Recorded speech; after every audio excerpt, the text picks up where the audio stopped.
I've always wanted to do a deep dive on the many modded player homes of Skyrim, and today, it's finally today to begin this huge project. In this first video, I will be reviewing a diverse bunch of nearly 30 community-created virtual real estates, old and new, one hold at a time. After each showcase, I will subjectively place them on a tier list. Sovngarde worthy tier is for homes that feel absolutely legendary and have everything that I could ever wish for. Thane's residence is for those that are beautiful and well made and definitely worth of pride. Hearthfire comfort homes are cozy and dependable and great to use in the game even though they don't completely blow me away. Wanderers in tier includes homes that are practical, decent places to stop at to rest along the road, but maybe not forever homes.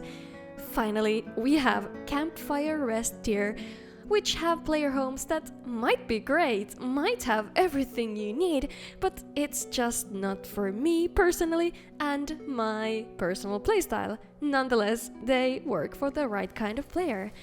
I'm Raina, the Bard's College graduate, and now please grab a mug of a warm beverage and let me be your guide to these dragonborn dwellings and Morag Tong mansions and everything in between.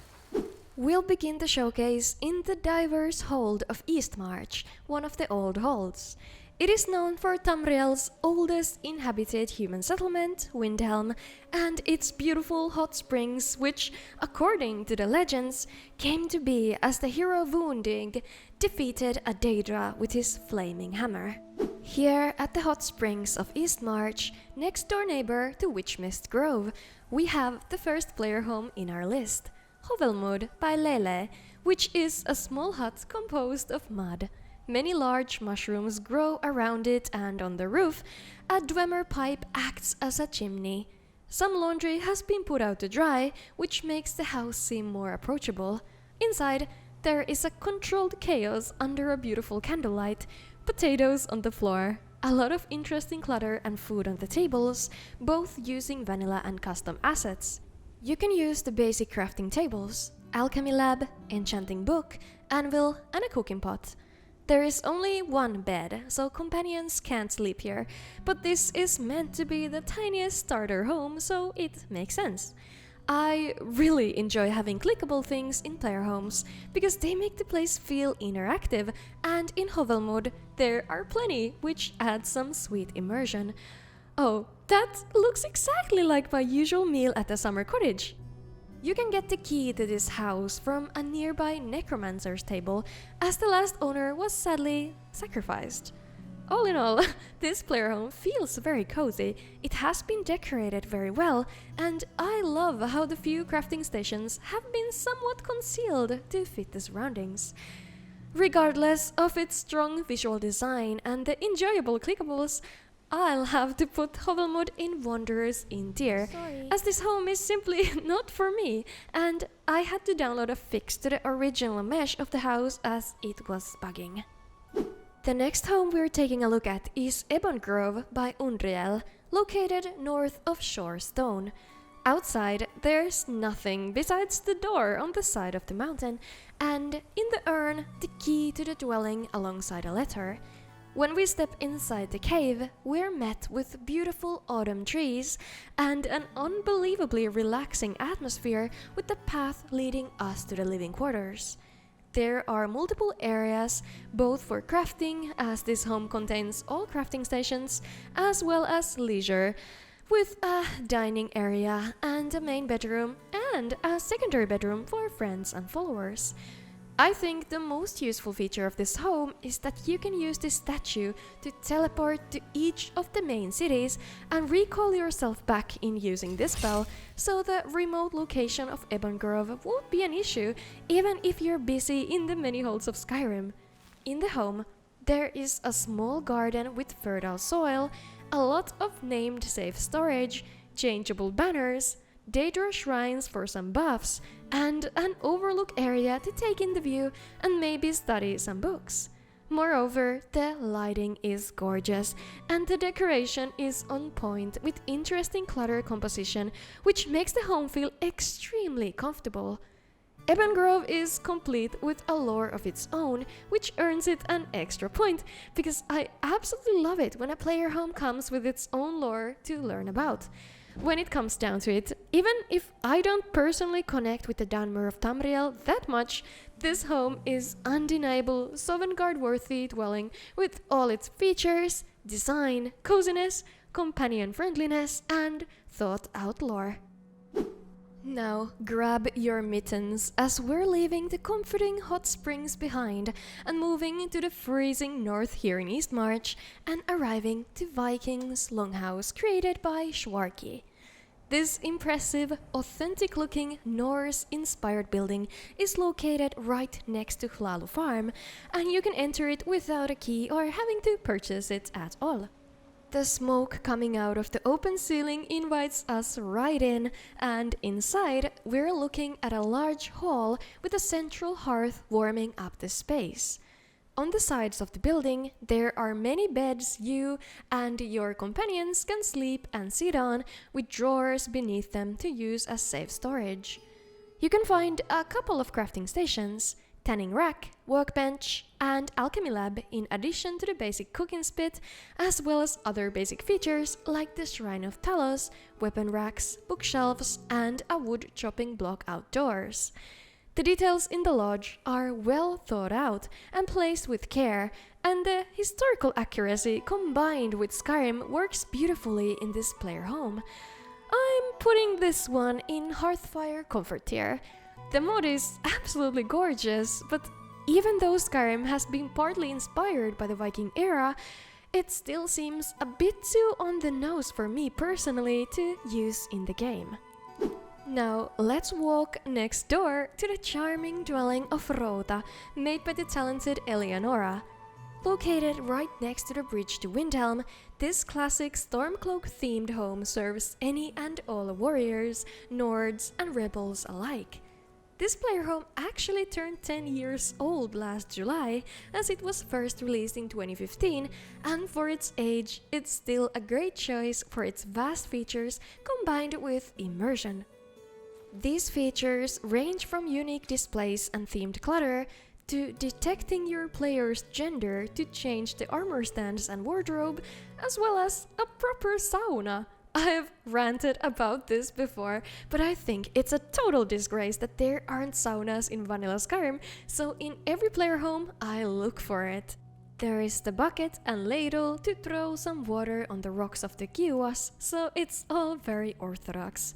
The creator is a fellow Finnish woman, so she knows her priorities, and I do appreciate her for it. Back in the house, I really like the balcony bedroom with the twin bed, as it feels really cozy, but that's all the sleeping space there is. Routa has all smithing workbenches as well as an alchemy station in the basement, but no enchanting table, as the home is strictly for a warrior type character and not mages of any sort. I'll put this one to Thane's Residence tier, as it still holds up very well and is an all-around solid themed house that feels like it could have been included in the vanilla game. Talking about saunas, check out patreon.com/barchcollegegraduate. There is a new AMA video in which I answer many interesting questions and warm up a traditional Finnish wood sauna. A heartfelt thank you to all my supporters, including Angrius Windstorm, Arix Lagenveit, Billy Duncan, Divine Cleric, Dode Bunker, Don Wright, Frank Brackett, Jay Osceola, Krakenhelm, Mason, Onshoreflyer15, Ryan Ulrich, and the Panicked Monk. For our last player home in Eastmarch, we're entering Windhelm, the freezing ancient city, the base of Stormcloak operations, a rebellion that seeks to gain independence from the Empire. The refugee population of dark elves living in the Grey Quarter are looked down upon by the locals, and that's exactly where our last player home is located. Created by Mirele, The door to the Grey Quarter apartment can be found right at the main entrance to the Grey Quarter, and to get access to it, you first need to buy the deed from Sadri's Used Wares, which contains the key. The price depends on your skills at speechcraft, which is quite a creative feature. This apartment is very simple, very small, with 3 floors and a surprising support for housing up to 2 children on the attic. You can find alchemy and enchanting workbenches, as well as a cooking pot and an oven for baking. There are also many shelves to showcase your book collection, a shrine of Azura, and custom containers to store all your excessive items. All of the clutter is static, so they won't go flying around in these tight spaces, and overall I find this one is quite literally the perfect starter home for role-playing a Dwemer in Windhelm who tries to get on their feet after a rough start in life. The home blends seamlessly in the city, and even though it's intentionally shabby, it's very charming, and that's why I'll be putting it in Hearthfire Comfort tier. We're moving alphabetically, so the next hold we're checking out for some real estate is FALKREATH. In this southern hold surrounded by lush pine forests, we have 4 very different player homes, and we're beginning with Winter Cove, created by 1x Miha. I know, you probably thought that we're done with a cold region for now, but no, not quite yet. Between the border of Skyrim and Cyrodiil, south of the destroyed town of Helgen, we have the cabin of Winter Cove, which you can find after a small hike from the Pale Pass border gate. On the yard, there is an area to work on your crafting and a stable for your horse. The key to the cabin can be found among the firewood right next to the outside door, and inside we're met with the coziest dimly lit room and a cheery fireplace. There are 2 floors, the main floor with the dining area and the kitchen, and downstairs there are 3 bedrooms, so companions are welcome, and a relaxing bathing area. Using the bath for 15 seconds, you will get a rejuvenation buff, which increases your health, stamina, and frost resistance. In addition to the basic features, there are animated furniture, so your character will read books and eat and drink, and there are a lot of clickables, so you can lay out a feast, change between alchemy and enchanting tables, and much more. Downstairs, there is also a cool secret armory room where you can display and store your armor and weapons, and the previous owner has left a small gift to you as well, a unique shield. I absolutely love the details of this cabin that make it feel incredibly realistic, such as the heavy snow and the tree branch on the roof, as no one has been there to remove them. For such immersion and the ultimate coziness, this cabin goes straight to Sovngarde worthy tier in my books, no questions asked. Now let us travel to Myrkheimr, a player home created by HJAALMARCH. The actual name of the home is Nidavellir on the map, and it's located in the pine forest nested in a Nordic burial tomb.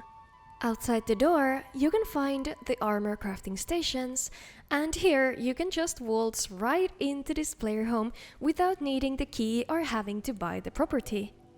Inside, we're in a cave that probably smells heavenly, but feels damp on the skin, and here you can plan out your next adventure and relax for a while. The decoration looks good and is mostly static clutter. There are a couple of harvestable rare plants and only 1 bed, so you're better off solo in this home. As the theme of this player home is Nordic, there is a shrine of Talos and also a mighty statue of Ysgramor, the first human king of Skyrim. I'll rate this home in Wonders in tier, even though it has a creative design, deep atmosphere, and clear theme. Myrkheimr is a player home with only the bare necessities, and I would have loved a couple of custom containers, actually earn the key somehow, and maybe to read a journal of the person who originally made this place their home. Regardless, I'd recommend this one for any unaccompanied Nord that likes to honor traditions and isn't too wary of dusty old burial tombs, but it's just not for me, even though I appreciate its aesthetics. The Lake Ilinalda is one of the most beautiful locations in the game, so of course, many player homes have been placed there. From 2 lakeside lodges, we're taking a look at Mona Alta by Archmage Khan and Tarshana first. Well, it's definitely not a lodge, as you can see here, more of a proper retreat in the mountains. The lore reveals that Mona Alta was originally a monastery, which housed monks who eventually left because they were not accepted by the grumpy people of Skyrim.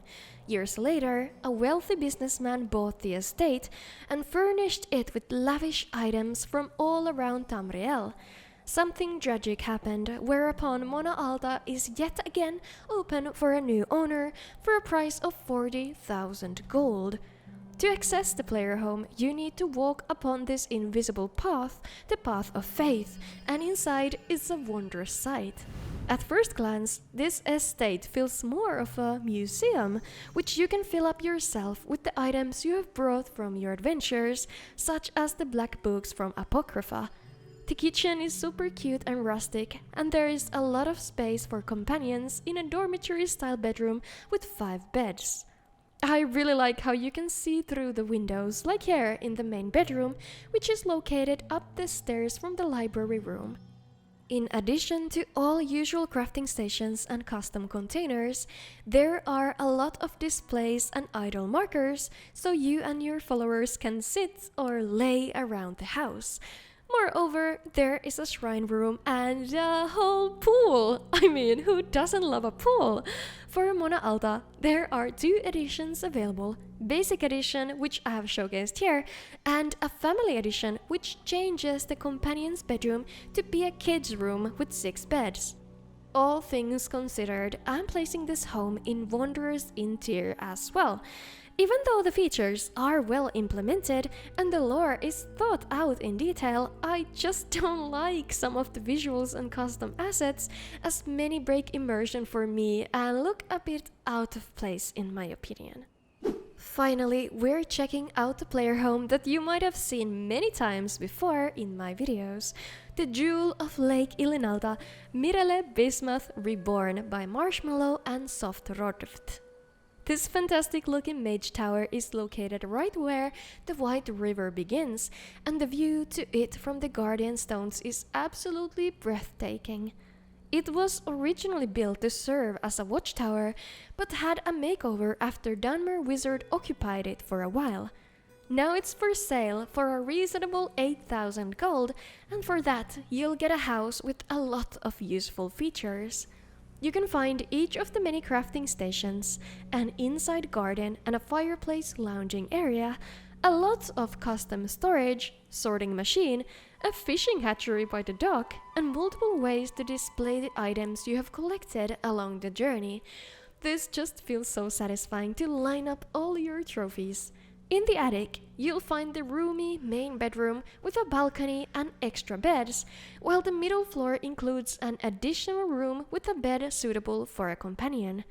Down here in the basement of the tower, there is an alternative for fast travel, a teleportation machine, so you can conveniently hop to any of the main cities in Skyrim. This room also doubles as a research room where you can study magic and marvel the huge petrified Spriggan which guards the harvestable herbs and mushrooms under its feet. Somewhere down here, there is also a secret room for the more hedonistic things in life. The home is definitely wizard themed with all the decorations and the clutter, but subtle enough for me to use as an everyday player home. For me, it's just a cool tower out at the lake and doesn't feel out of place even when not playing a mage. To sum it up, Mirele Bismath will be going to Thane's Residence tier. It's a fairy tale player home in a picture-perfect location, but sadly, there are a couple of loading screens too much for me to put it in Sovngarde tier. Regardless, I doubt this beautiful Mage's Tower will ever leave my load order. Now, let's leave the beautiful hold of FALKREATH behind and use the teleport machine to travel to HAAFINGAR, and more precisely, the capital of Skyrim, Solitude. In this hold, we will take a look at 3 different homesteads, from shabby to sumptuous. Let's begin with jumping in the well located at the marketplace. Yes, you heard me. Because here, at the bottom of the well, we have our first player home, the Solitude Catacombs by Forsworn Cowboy. Even though this player home is small, it has many useful features for a lone traveler who's either lacking the gold to sleep at the inn or just prefers the solitude of the sewers or the sewers of the solitude. There is a small kitchen with an oven, a cooking pot, and storage for food items. In the bedroom, there's a very cozy sleeping nook for one, and you can find a soggy welcome letter written by Linus, the man who lived here previously. I thought the key beside the letter would allow you to use the side door to exit and enter the home from the Solitude docks, but instead you'll have to pick the lock. There is also a crafting room with an alchemy and enchanting stations, but no other workbenches, which makes sense for the location. I mean, what would it look like if you dropped an anvil down the well? That could raise some awkward questions. The decoration is beautiful around the dwelling. The colorful frescoes on the walls and all the clutter, which has been placed with thought, and many have an actual purpose of being containers. Oh, and I nearly forgot. There is custom music playing by Kevin MacLeod, which adds a really cool and unique touch. I think bottom of the well goes to Hearthfire Comfort tier. It has a great location and convenience, has some plausible lore, and great compact detailing, but nav meshing is not finalized, and the key thing did leave me a bit confused. Now let's climb out of the sewers and check out a tad bit fancier residence located right in central Solitude. Springwood Estate by Thay S is a beautiful 3-story building with a peaceful garden, and to purchase it for 15,000 gold, you need to speak to Illyria right outside the house. You can also hire him as your steward, and you can request him to do some changes in the house. Now the house itself, it looks like your typical Solitude upper-class mansion, but with a lot more room and luxuries. In the library, you can prop up all the collected Dragon Priest masks and black books, and on the other wall you can place all the dragon claws to display them to your guests. There are a few bedrooms to house multiple companions and family members, and the main bedroom also contains a private bath if you enjoy the finer things in life. Everywhere you look, there are chairs and nooks to relax at, and furthermore, there is another bath at the basement where you can enjoy the warm water and maybe some vintage Alta wine. The basement also contains an armor crafting room, while alchemy and enchanting can be found next to the kitchen. You can also set the table with breakfast and dinner to the point that it's absolutely filled with all kinds of food and beverages. I know it's barely spooky season, but if you're ready for some festivities, equip this Santa hat on the bar counter and ask the steward to decorate for Christmas. Now the main room feels like a true winter wonderland, and it's a very sweet feature to include in the home. All this considered, Springwood Estate goes to Hearthfire Comfort tier. It's spacious, faithful to vanilla game while still being clearly elevated, and I can feel the love that has been poured in this beautiful house. The problem that I have is that some of the features feel a little bit wonky, like if you have the house key in your pocket, every NPC has a new dialogue option, and the fireplace does not work correctly for me. Regardless, this is a great family home in the heart of Skyrim. Now we're leaving Solitude behind and checking out the home right at Dragon Bridge's outskirts. This charming little cottage, the Scrivener's Croft by Solmist, is surrounded by stone walls that mark the property, and there is a cherry blossom tree, a garden, and a stable for your horse in the yard. The key can be found in the flower pot next to the door, so you can claim ownership of this house for free. Inside, the home looks like most of Solitude medium-sized homes, very cozy and welcoming atmosphere.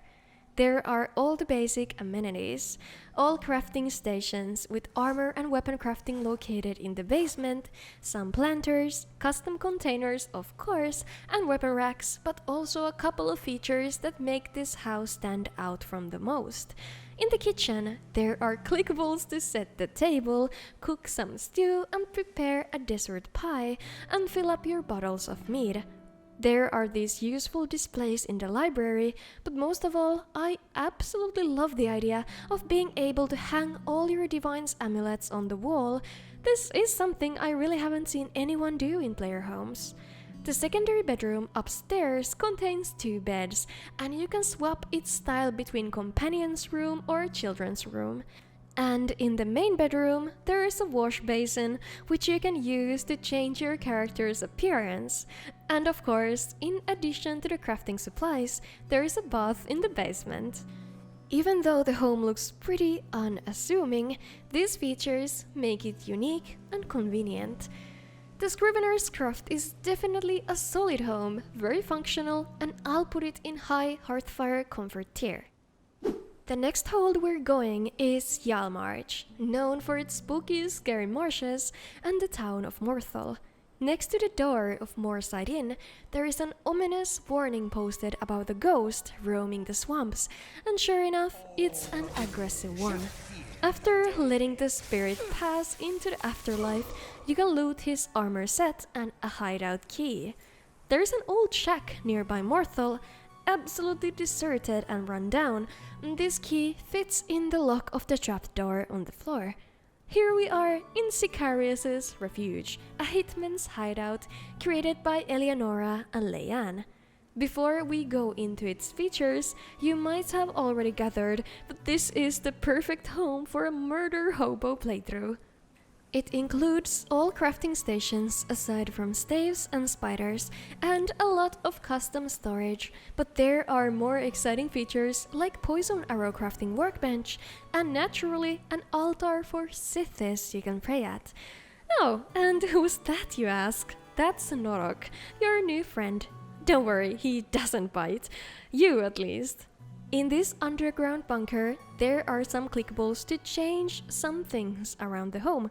The twin bed turns into a vampire coffin with a click of the wall, the solo child's bed turns into a bunk bed, or you can hide the room altogether and you can put down a guest bed as well. This creepy bathroom is the first one to include a toilet seat, but there is also a bath to wash off the blood of your contracts, and here too is a useful mirror to help you change your appearance. On top of the incredible leather armor you looted from the ghost, there is a custom dagger for you to use in your sinister line of work. The implementation, all the extra stuff, and idea behind Sicarius' Refuge are perfect.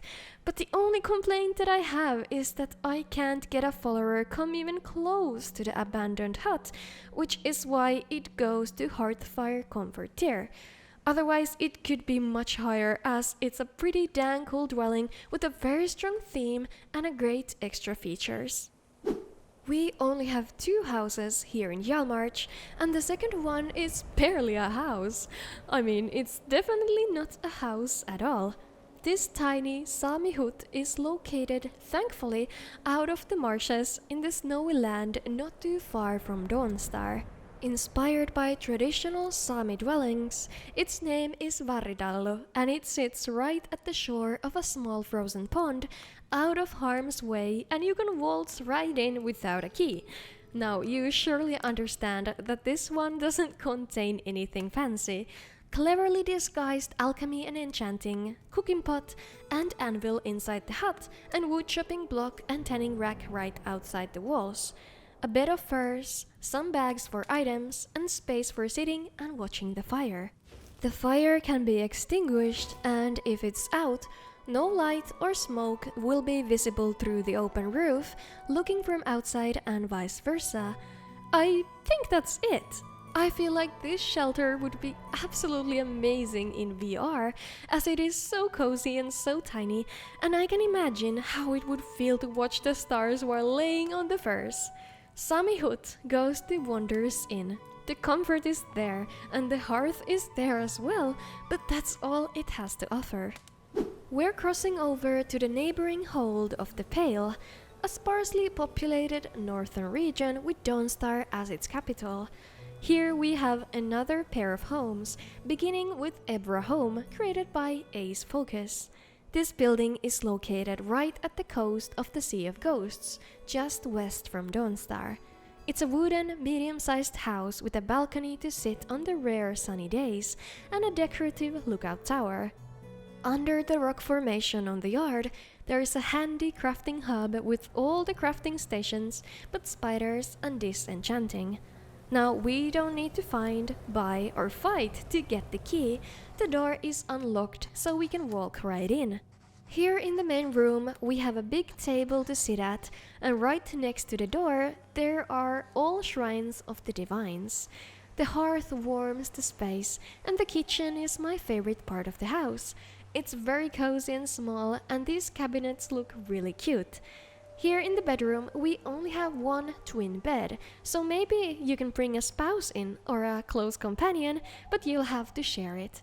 There is also a sofa to watch the fire at, and a cool looking wardrobe, though which is just decorative. And next to the door there is a pet bed. Maybe the previous owner had a cat or a dog.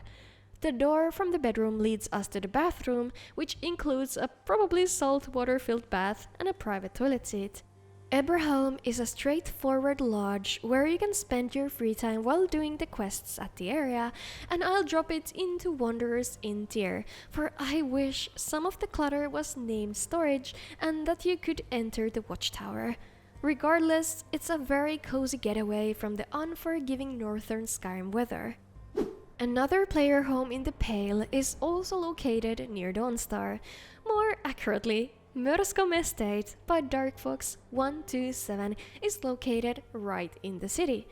This mansion of a home is very famous among the community and loved by a lot of people, but this is my first time of ever trying it out.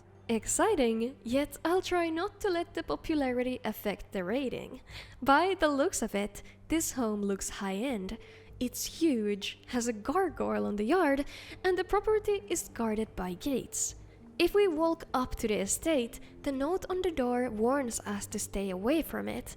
By midnight, a ghostly voice tells us to back off, and the caretaker of the house will begrudgingly agree to give us the key to investigate it further. The interior is utterly unfurnished and abandoned, and upstairs, the ghost of the house meets us. We learn that the owner became rich, built the house, turned into a vampire, and killed a bunch of people. Now all we need to do is vanquish his ghost and bring peace to this beautiful building, after which we can buy the property. Now, to bring Morskom the glory it deserves, we need to do a lot of renovation around the house and the yard. There is no running water, mess everywhere, it's empty and cold. You can craft everything by yourself or hire workers to renovate the house for you. There is a lot to do, and it will take time. After the mansion is completely fixed, you can enjoy its many features, from brewing your own ales and brews in the basement, creating scrolls at the neat scroll desk, pouring and draining the bathtub, using mirror for appearance changing, using the toilet, I won't elaborate, and crafting at the convenient crafting rooms. It has tons of space for followers, friends and family, as well as displays and mannequins to showcase your cool armor sets and weapons, and a secret room for those who feel kinship to the previous owner. At the grounds, there is a sauna, and by taking a seat, you'll be automatically equipped with bathrobes and get a buff from taking a good lolo. By lighting the fire, the outside pool will defreeze too, so you can enjoy the warm water in the cold air. The only thing that is missing is an idle marker on the snow to lay on it to emulate rolling in the snow as you do. After you have repaired the docks, you can sail your own ship out to the sea and to Solitude and Windhelm. To sum it up, Morskom Estate is more than a player home mod. It feels more like a small DLC. It really makes you feel like the lord or lady of the manor and gives you a feeling of accomplishment of making it come alive again after pouring all your gold and resources on it. All this said, I had some trouble completing the intro quest as I did something wrong or out of order and had to look up help. I'll put it in high Thane's residence tier as I personally prefer lower status homes, but I can see why this one has been so popular over the years as it's a very impressive mod with tons of features and clearly made with care. We're entering the distinctive hold of the Reach next, the mountainous western region of Skyrim with a lot of Dwemer influence on the architecture. Carved into the rock right next to Myrkheimr, we can find Soni's Retreat by King of All Leons. Here inside the cave, we can't enter the home itself before inserting 6 Centurion dynamo cores into this actuator. After doing so, the door opens and we can enter the high hall of Soni's Retreat. This player home is a forgotten ruin left behind by the Dwemer until an adventurer claimed it and furnished it thoroughly until it was forgotten yet again. Even though we're deep underground, there is a sitting garden with 2 overlooking terraces to relax in. One of the many stone corridors take us to the main bedroom with a twin bed, which also has the entrance to the relaxing steamy bathroom. There is also a living room and a door to the library/trophy room, where you can display your items and decipher dwarven artifacts and whatnot. In the home, there is also a separate kitchen with an oven, cooking pot and a butter churn, and 2 additional bedrooms for friends or companions. Finally, there is a crafting room reserved only for smithing and armor crafting, as alchemy and enchanting stations are located elsewhere in Soni's Retreat. The location of this home is very convenient. There is a lot of space, but it's not at all bloated with clutter, and it's definitely a dependable base of operations for many playthroughs. I'll put this one in Hearthfire Comfort tier. It's a great little home. Next, we're entering probably the most unique player home in this video. AHO, Dwemer Ship by HAAFINGAR Projects, is a large mobile player home in Dwemer style, Ethereum Hyperspace Observatory. To enter it, we first need to go to Deep Folk Crossing and insert this curious cube to the stand. Doing this summons this huge orb, which nearly causes a megalophobia-induced reaction, at least in my case. Now, the interior of this player home is incredible. Dwarven mechanisms everywhere, portals that take you to different parts of this observatory, and on top of it all, you can change the lighting and effects around this curious place from these control panels. There are all your usual stylized crafting stations and displays for weapons in this player home, but in addition, some totally unique features. In the kitchen, there is a drink factory where you can prepare all kinds of juices and other beverages that buff and restore you in different ways. There's a Dwemer bath with different types of water, calling out my cold shower gang. There is also a seat, which allows you to change your appearance by sitting on it. Probably works on some advanced Dwemer technology. Oh, and I almost forgot, you can also fly this thing. From the middle panel, you can choose to travel between 7 dwarven ruins within the Reach. This is a really cool feature, but also very convenient. The only thing I have to nitpick about this player home is that there is only 1 bed, so it is not at all companion or family friendly. Not every home has to be though.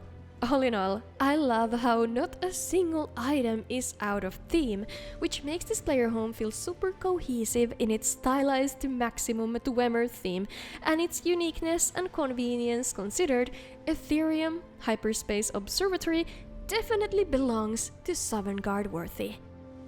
Now let's say goodbye to the Reach and travel far east to the autumnal hold of the Rift and moreover the city of Riften, where you better hold on to your pockets. if you're looking for lodgings in this part of the hold and Honeyside is absolutely not in your price range, the friendly neighborhood fisherman Bolly has an attic available for staying some nights.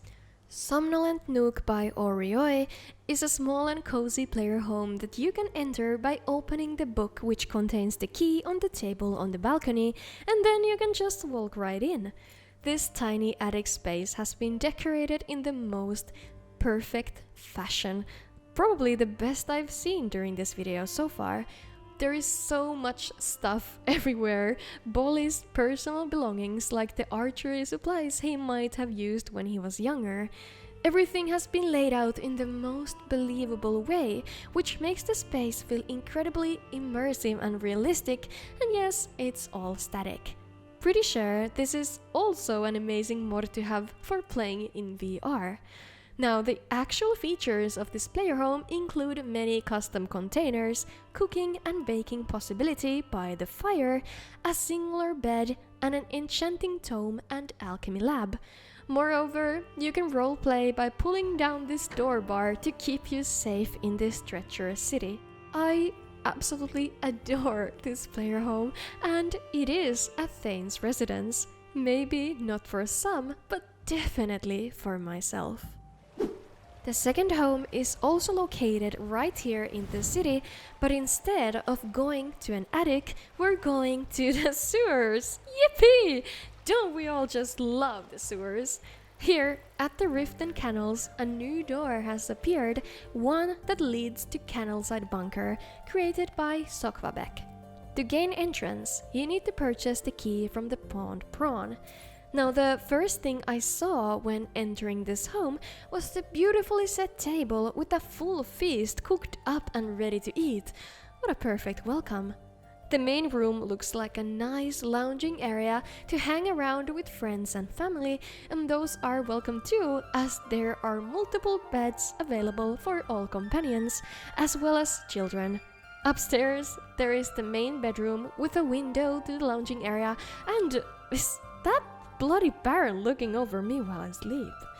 In any case, I love how in these rooms the mannequins are most of all static and already armor clad. No creepy mannequins here.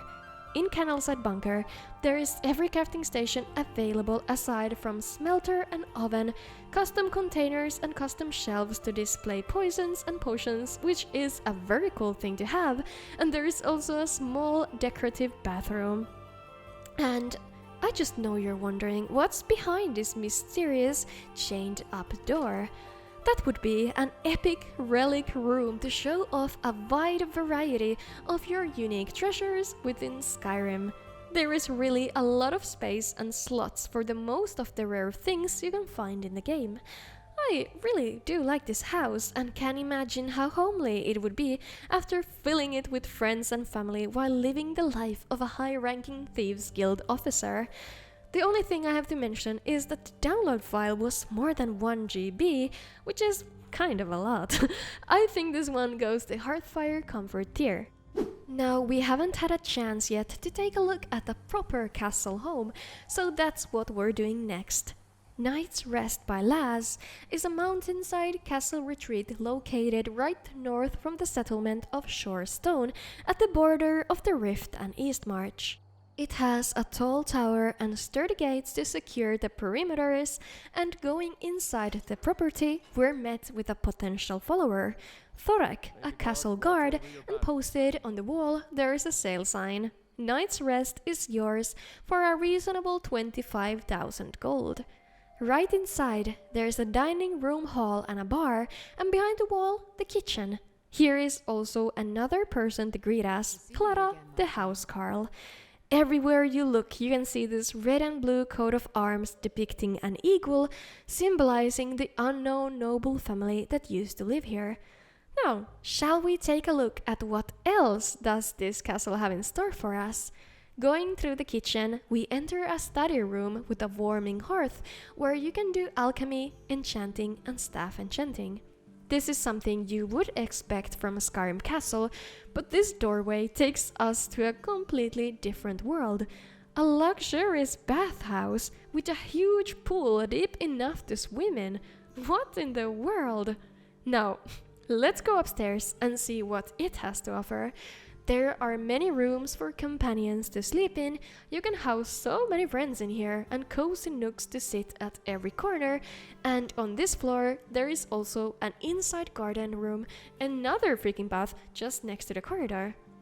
If we go even higher up, we find a library where you can store your books, common and rare, and here is another person as well. Jenna, a merchant selling books. And finally, on the highest floor of the castle tower is the main bedroom, a cozy space with my favorite spot being the sitting pillows right in front of the hearth. On the wall is a panel with buttons where you can configure some of the settings in the house, and the door takes us to the balcony where we can watch the beautiful views of eastern Skyrim. Most of the crafting is done in the basement, and there is also the extensive trophy room to store and display most, if not all, unique items you can acquire in the game. Moreover, this player home comes with armor sets with the theme of the castle's coat of arms and velvet noble clothing. This home is a Thane's residence in my books. Now we are entering a hold that is very close to many people's hearts, and for a reason. Whiterun Hold is the true heart of Skyrim, its plains completely iconic and the imposing mountains absolutely breathtaking. The first player home we're taking a look at in this hold is Legend of the Eagle's Nest, created originally by Flaloshi. This home is an epic fortress on top of the mountain, overlooking bleak Falls Barrow and with a view to the High Hrothgar and Riverwood. Now this place is not the easiest to access, which is why there is an introductory quest that begins when you find this dead hawk in Riverwood. The book within explains the legend of the Eagle's Nest fortress, and someone has drawn a map to find it.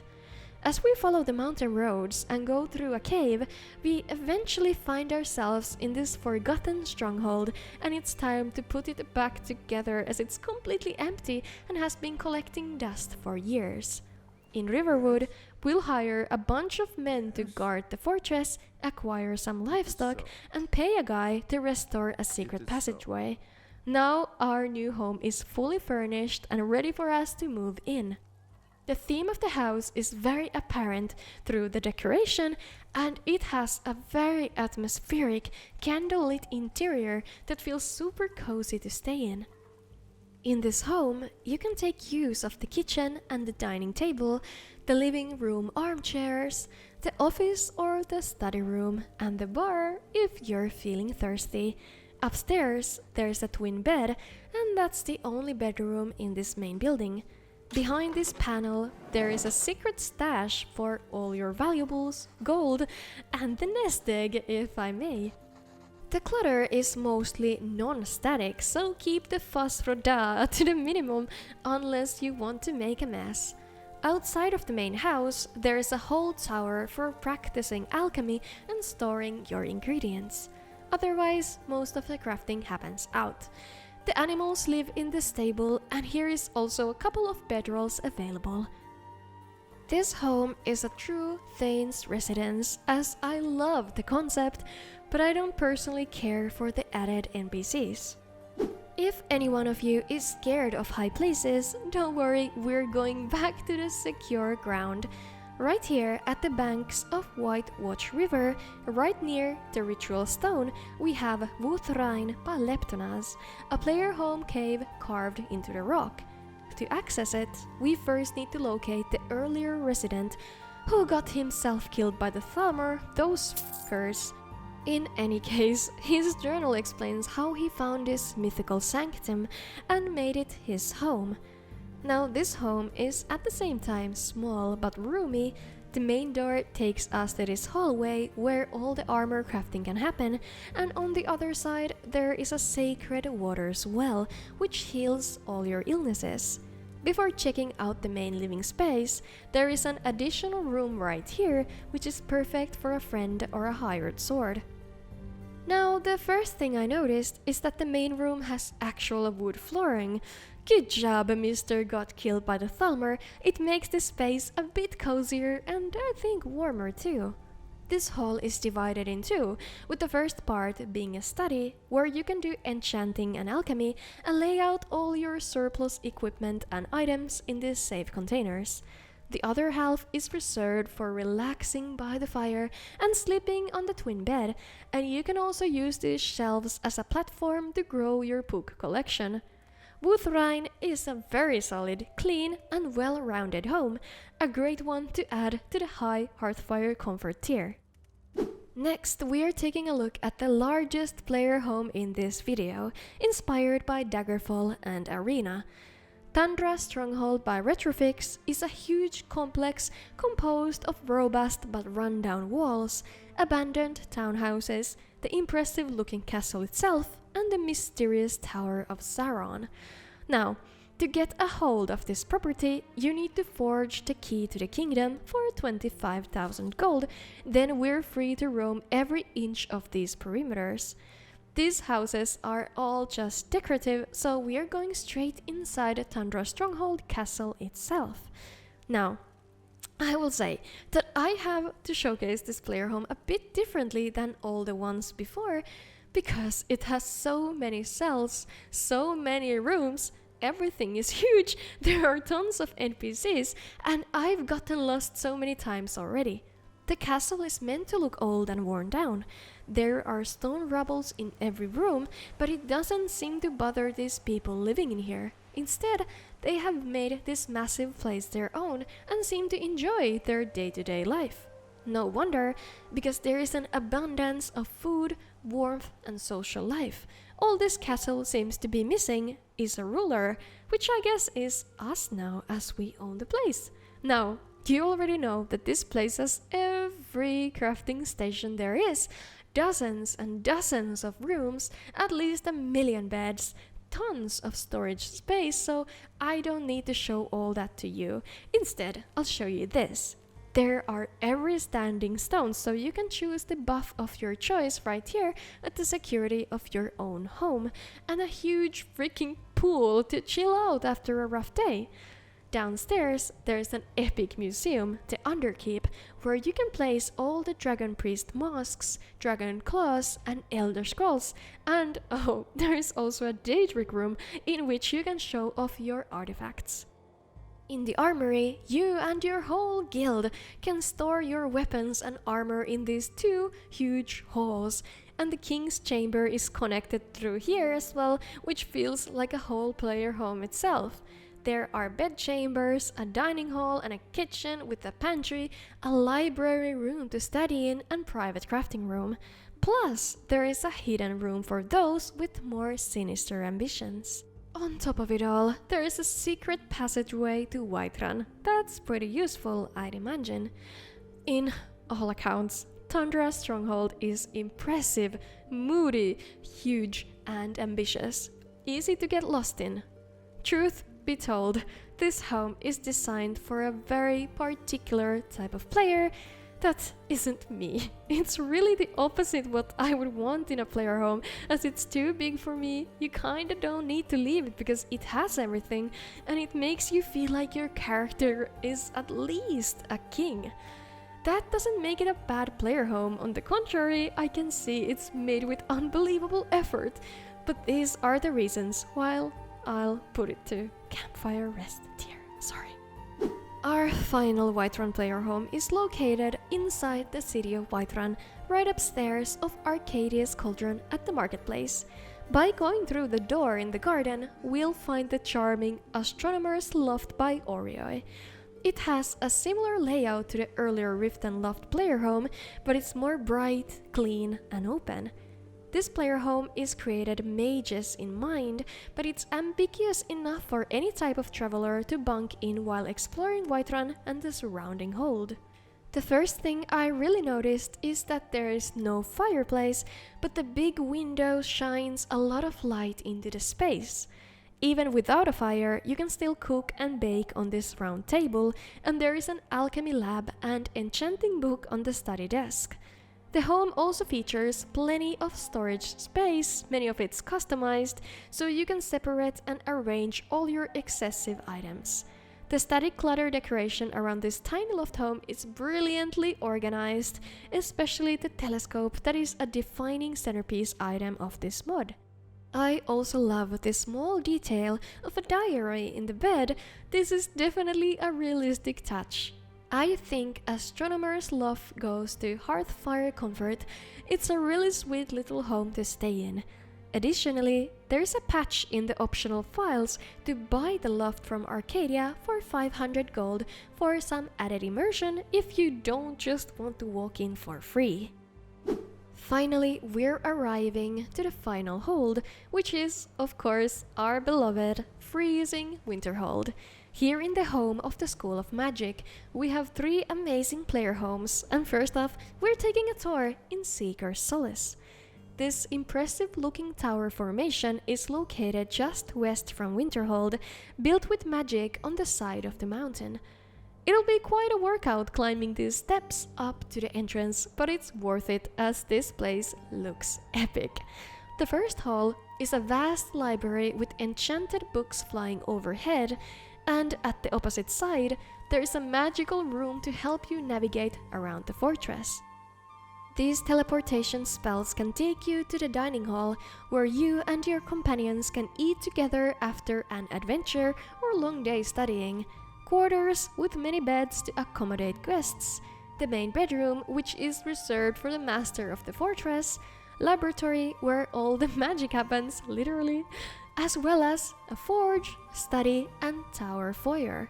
You don't have to use this teleportation to move around, as there are also doors for those who hate portals or have magic motion sickness. And oh, Apocrypha is never too far from you, and you can use it to move between the whole province with ease. This did take me by surprise, and it's pretty incredible for anyone who's thirsty for knowledge. Overall, Seeker's Solace is a gorgeous fortress for any mage, wizard, sorceress, or a lifelong student of magic, and it's a Thane's residence in my books, even though I would appreciate some sort of way to earn or buy the home. Now, we haven't really had many dark player homes in this video, so hopefully it'll be fixed with the last 2 dwellings. First off, we need to find a foul temple, Crovaxis, by Slime's sire, and for this, you get a quest that takes you into a northern cavern, and furthermore, into Cold Harbor, Molag Bal's realm. In this plane of oblivion, you need to find obsidian flakes to gain access forward and slay Daedra along the way. When you have completed this mission, Crovaxis, the Temple of Molag Bal, opens up to you and allows you to claim it as your own. This player home is like no other. It's utterly dedicated to worshipping the Lord of Domination, and its halls and elements reflect that. The elder vampire Saruk will inflict you with vampirism if you so desire, and down the stairs you can feed on this unwholesome flesh. All vanilla crafting stations can be found inside this temple, some of them customized, such as this shrine which acts as the de-enchanta. There are some creepy and clever custom containers, as well as bookshelves, weapon racks, and mannequins. Weirdly enough, in this player home, the mannequins are finally not the creepiest thing there is. You can venture back to Cold Harbor through the orb in the middle of the temple, where you can offer yourself to Molag Bal, as well as give other offerings to acquire dark powers. This temple sends chills down my spine, and nothing else do I want as much as leave this place as soon as possible. Now, if you feel belonging in this wretched place, you will enjoy it much more than I do, but for me, this player home belongs in Hearthfire Comfort, even though there is no comfort in sight. We're out of the deep end, but just barely. Our last player home in this video is called Sulfarden, and it's also created by Slime's sire. Instead of Molag Bal, this temple ruin is dedicated to Namira, the mistress of decay. Sorry, no more cozy cottages. The entrance is located right beneath the College of Winterhold, which takes you to a dungeon, a long-forgotten cistern, where you have to survive your way through and make a blood-curdling offering to gain access to the home. Now, at the beginning, you would think this is just your regular rundown damp cave that once sheltered a resident or two running from the law, but this is definitely not the case. Here, deeper in the cave, the atmosphere shifts. This is truly a temple of Namira, where you can pray for her decayness, enjoy the company of this jolly-looking Draugr, and use the chrysalid of metamorphosis to change your appearance to please the lady. Here, you can also teleport to 4 different locations throughout Skyrim through these abandoned temples, weird caves with growths, smugglers' dens, and wallowing grottos. The home also contains all the basic crafting tables, and I want to highlight this cleverly hidden forge. Ew! I will say though, that there is no bed in this player home. Maybe you don't need to sleep as a follower of the Daedric Princess. I have to say, when it comes to visuals and concepts, this mod is quite impressive. I wouldn't live here, but I know some of you crazies will. Zulfarding goes to Thane's residence, even though there's not even a bed. It's that incredible. Phew. 28 player homes later, this is what we have. How would you have rated these player homes? Please send me all your fighting words in the comments for rating your favorite home too low. Remember, it's all subjective and I'm not an objective authority. I'm sure every single one of these homes were created with love and obviously with tons of effort, and I endlessly appreciate the creators for it. Now, please send me your favorite homes for part 2. We have a long way to go. Until next time, remember to subscribe to the channel and press the like button. Take care and see ya!